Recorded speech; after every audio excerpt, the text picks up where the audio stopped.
చేశాడు. చెప్పు. నా కాల్ ఎందుకు కట్ చేసినా? నీదే షిఫ్ట్? డే. మరి నాది నైట్. నైట్ అంతా వర్క్ చేసినాడు తెల్లారి 9 గంటలకు ఏం చేస్తాడు? డీప్ స్లీప్ లో ఉంటాడు కదా. ఇప్పుడు చెప్పు. అదే ఇంటి నుంచి ఆఫీస్కి వెళ్ళినా, ఆఫీస్ నుంచి ఇంటికి వెళ్ళినా నీకు చెప్పాలని చెప్పావు కదా. దీనికి ఇంకా గుర్తుంది. అండ్ ఆఫీస్ లో ఏం చేసినా కూడా నీకు చెప్పాలి కదా. సారీ ఇది మర్చిపోయా. అదే ఆఫీస్ కి రీచ్ అయిపోయా, నీకు చెప్దామని కాల్ చేశా.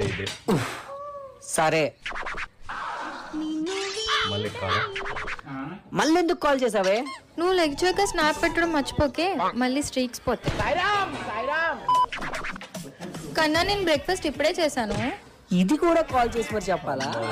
నువ్వే